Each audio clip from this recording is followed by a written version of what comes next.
Madam आज तक जो एक एमएलए साहब न टेम्पो स्टैंड नहीं दे सके, न एक सब्जी मार्केट नहीं दे सके, हम लोग कीचड़ में चलते हैं। उसके बाद आज तक चांदनी चौक से बस स्टैंड के अंदर में न एक शौचालय भी नहीं है। महिला दूर की आती है, कहाँ शौचालय करेगी, एक शौचालय का व्यवस्था नहीं है। आज तक अररिया में तो 24 घंटा हम लोग को लाइन मिलता है, सब कुछ मिलता है, बिजली मिलती है 24 घंटा।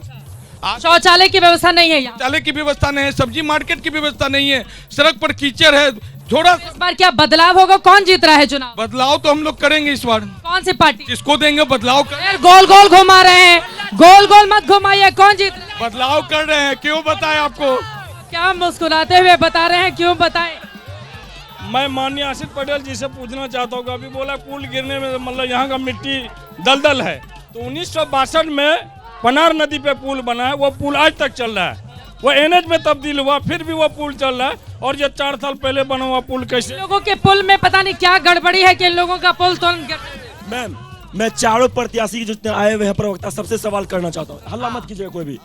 मैं एनडीए गठबंधन से, तुम ही शांत कराओ भैया, हमारी तो कोई सुन नहीं रहा। शांत हो जाओ भाई सब। एनडीए गठबंधन से मैं सबसे सवाल पूछना चाहता हूँ कि वो बोलते हैं कि इंडिया गठबंधन ने काम नहीं किया, इंडिया गठबंधन वाले बोलते हैं कि एनडीए वाले ने काम नहीं किया। आज जनसुराज के जो भैया है आपके प्रशांत किशोर जो है, इन्हीं पार्टी के पहले इसमें ये थे, क्या कहता मेंटोर थे। वो पहले कैसे, वो पहले कैसे सही थे, अब पार्टी कैसे गलत हो गई? अच्छा भैया एक और सवाल बताओ, ये नीतीश जी लालू जी एक हो जाते हैं, फिर नीतीश जी बीजेपी एक हो जाती हैं, फिर एमआईएम वाले 4 विधायक आरजेडी में चले जाते हैं। यहाँ तो बिहार में तो रंग ही अलग है ना, कब कौन पलटी मार जाए, कौन किस पार्टी में चला जाए, भरोसा करना मुश्किल।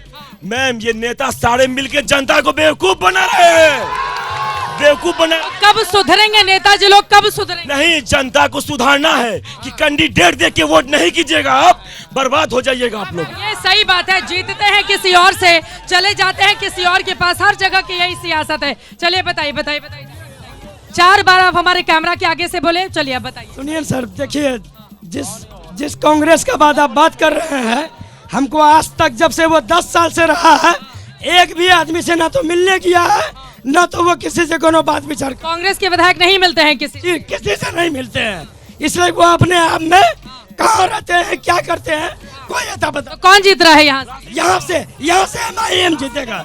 एमआईएम जीतेंगे, एमआईएम। बिहार में मुख्यमंत्री के नाम की कोई वैकेंसी नहीं है। अररिया सीट हमें 6 विधानसभा हम लोग एनडीए फतह कर रहे हैं। ये विकास की ये जीत होगी, हम लोग एकजुट हैं, पूरी तरह जीत हो रही है, पूरी तरह से जीत हो रही है। जल्दी जल्दी 2-2 लाइन लोगों से ले लेते हैं। अब लोगों के सवाल आपने सुन लिए हैं, जल्दी से क्लोजिंग। कैसे जीतेंगे? इतने सारे मुद्दे गिना रहे थे। हम विकास पर बात करेंगे, हम विकास से जीतेंगे। 2014 से पहले क्या विकास थी वो आप देख रहे हैं। अररिया के सांसद ने जो विकास किया है पटल पर है। आज अररिया के सांसद से कहिए एक शौचालय भी बनवा दे, वहां से कितने लोगों ने ये सवाल पूछा। बताइए, वो कह रहे हैं कांग्रेस के 10 सालों से हैं विधायक, मिलते ही नहीं है। अभी अभी सुना जनता क्या। मैं उन भाइयों को से एक सवाल है हमारा, अगर आप विकास नहीं करते हैं, अगर आपको विकास देखना है, हमारे माननीय विधायक जी के फेसबुक आईडी में हर 30 पंचायत 29 वार्ड का दिया हुआ है। फेसबुक आईडी नेताजी सामने दिखेंगे नहीं, फेसबुक चमका के रखें। दूसरी बात, अगर जनता का नेता नहीं होता तो 48,000 वोट से कैसे ये जनता उसको बताइए, कह रहे हैं जनता।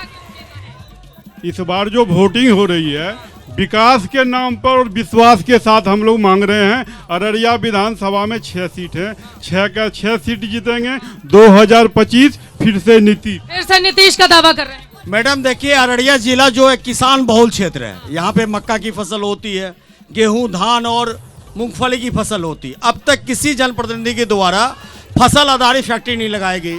एक स्टार्च फैक्ट्री बनना था, वो अब तक चालू नहीं हो पाया। जो बाढ़ की स्थिति है, पलायन की स्थिति है, उस पर कोई भी स्थानीय जनप्रतिनिधि रोक नहीं लगा पाए।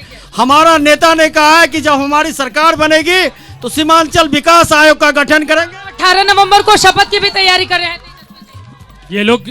इसी तरह से बरगला के शपथ की तैयारी तो सारे लोग करेंगे, लेकिन इस बार इनकी शपथ 14 तारीख के बाद पता चलेगा कौन शपथ ले रहा है और किसकी क्या हालत हो रही है, क्योंकि बिहार की जनता को ज्यादा दिन बेवकूफ बनाया नहीं जा सकता। एक क्लोजिंग कमेंट जल्दी से 2 लाइन। मैम, अभी आप लोग जो लोगों से पूछे हैं आपको बताते हैं, यहाँ का जो सांसद है वो बीजेपी का सांसद है और विधायक जो है वो गठबंधन का है। दोनों मिलकर करप्शन को इस तरह से बढ़ावा दिया है जहाँ बलोच चले जाइए आप, पूरा दलाली बढ़ा हुआ है, दलालों का अड्डा बना हुआ है। गठबंधन के विधायक पे इतना निशाना साध रहे हैं तो कहे जा रहे थे लालू यादव से कहने के ले लो हमको साथ में? क्योंकि वो बी टीम कह रहा था, वो लगातार कह रहा था कि हम वोट करने आ रहे हैं, बी टीम कह रहा था। उनको एक्सपोज करने के लिए ठीक है, वक्त इतने की इजाजत देता है। सब लोगों का बहुत धन्यवाद, ताली बजा लीजिए। अररिया के लोग दूर दूर से यहाँ पर आए हुए थे, जनता की आवाज आपने सुन ली है। यहाँ पर जब वोटिंग होगी, किस मुद्दे पर जनता करेगी वोट और किस पर करेगी चोट, रहेगी एबीपी न्यूज की नजर। अभी के लिए दीजिए इजाजत, देश और दुनिया की तमाम खबरों के लिए आप देखते रहिए एबीपी न्यूज।